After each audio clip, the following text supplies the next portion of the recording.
Alors, donc là, on va rentrer maintenant dans le vif du sujet. Pour moi, il y a 3 challenges à relever. D'abord, on ne travaille plus comme avant. Bon, j'ai commencé à en parler, la dématérialisation de la donnée, parce que la fonction finance, elle va quand même conserver son rôle de tenir à jour une comptabilité, de sortir des états financiers, de respecter des normes et de produire une information financière. Tout ce que je vous dis n'a pas pour... Il ne faut pas le comprendre comme une suppression de la fonction finance. Non, cette dimension-là demeure. Simplement, elle va pouvoir se faire beaucoup plus facilement parce qu'il y a beaucoup de choses qui vont s'automatiser, je vais y revenir. Donc, on ne travaille plus comme avant, mais on garde toujours cette même finalité de sortir de l'information. Deuxième challenge, on ne va pas se limiter au passé, on va parler d'avenir. Alors là, les comptables, là, ils ne s'en sentent pas très forts. Madame Irma avec la boule de cristal pour savoir qu'est-ce qui va se passer, ils ne savent pas faire. Il y a des outils, il y a des algorithmes qui doivent permettre de pouvoir peut-être les aider. Et puis, troisième challenge, c'est ne pas se limiter aux données financières.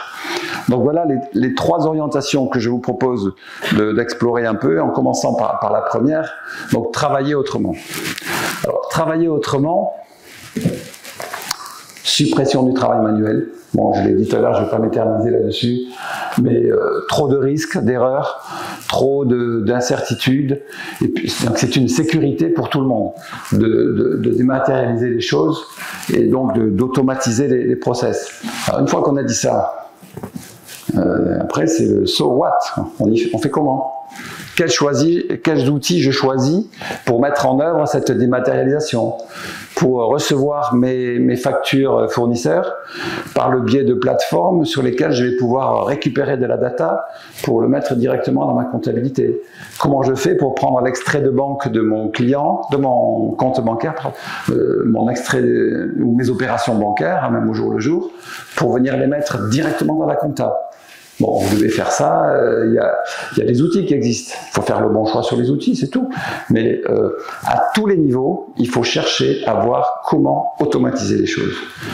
Et une comptabilité, c'est pas très compliqué. Hein. Vous avez les achats, les ventes, la banque, et dans certains cas, une caisse, avec des espèces à gérer.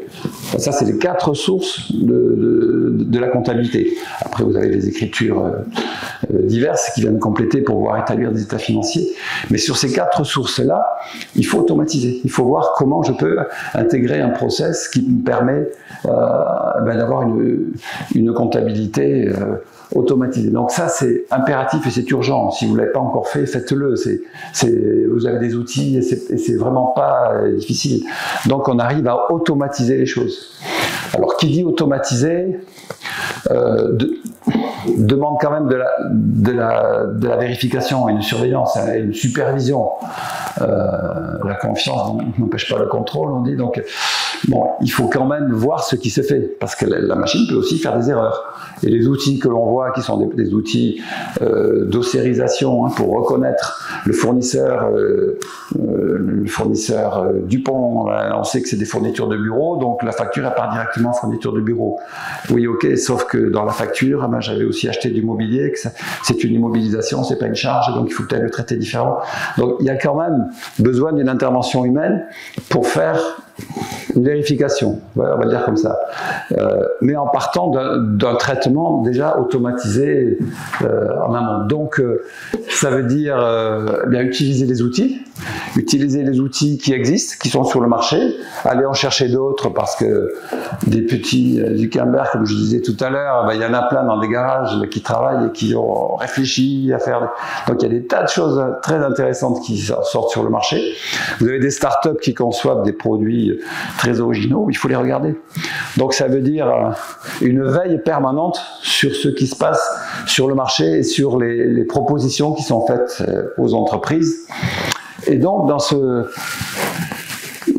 concert, dans ce paysage d'automatisation, eh bien les financiers, les comptables deviennent des gestionnaires de flux, ce dont je parlais tout à l'heure. On gère des flux.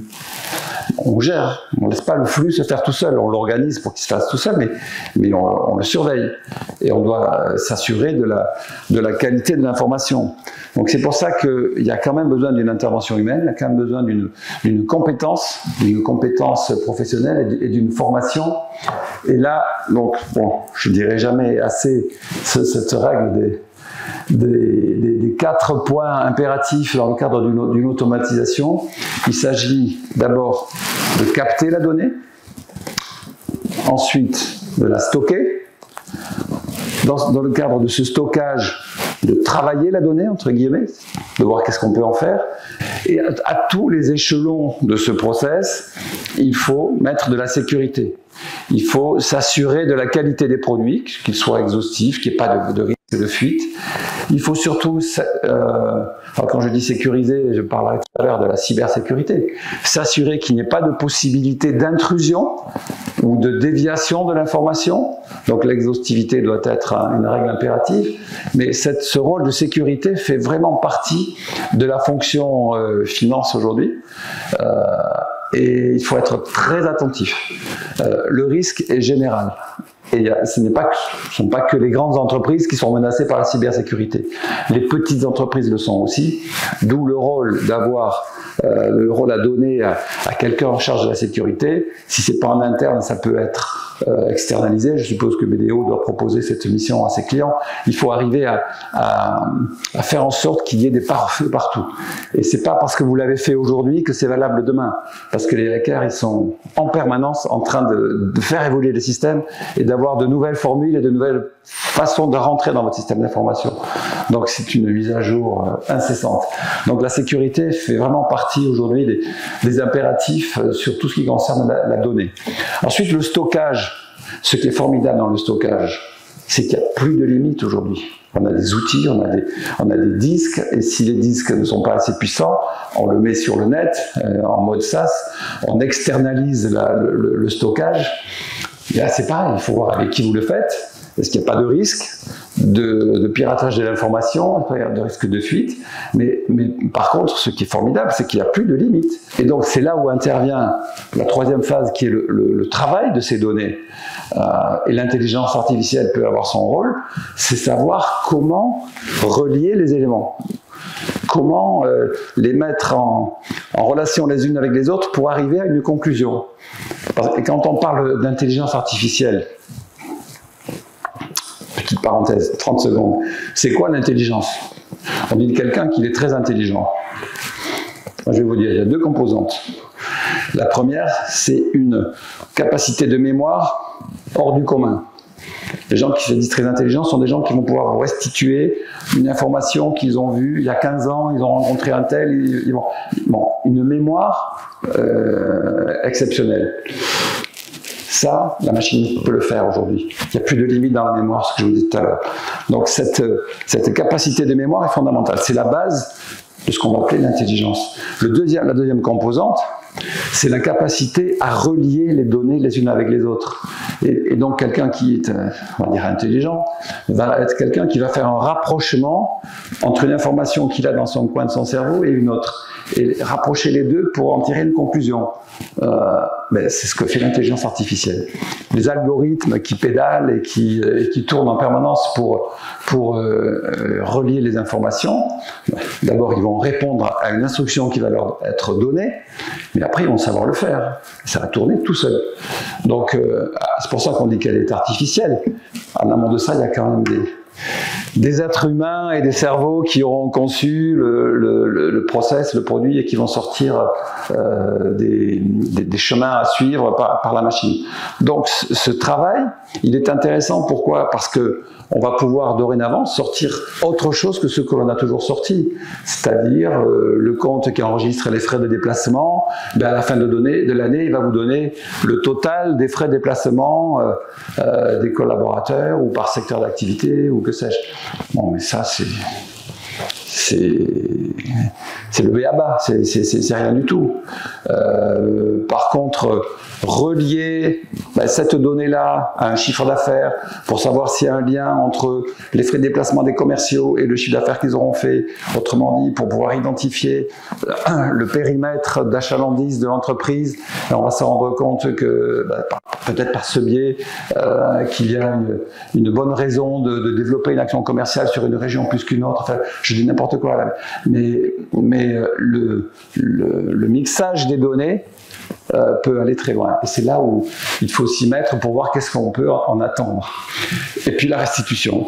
La restitution, c'est la fonction finance à cette charge de donner aux dirigeants ou aux responsables ou à un directeur commercial l'information en permanence pour lui dire attention, tel client, il devait régler le 30, on est le 10 du mois suivant, il n'a toujours pas réglé. Bon, ce sont des choses qui sont déjà organisées avec le papier. Mais là, ça va être fait de façon automatisée. Et ce sont des fonctionnalités très utiles pour l'entreprise. Très utiles, précieuses. Et on va plus loin dans la gestion que ce que l'on faisait jusque-là. Et on le fait par la machine. C'est là où je disais tout à l'heure, il faut voir jusqu'où on peut se faire aider par les machines, mais ça veut dire avoir des esprits, des cerveaux qui sont devant le clavier et qui vont donner les instructions et qui vont être capables d'analyser. Donc automatiser, oui, mais surveiller et avec professionnalisme.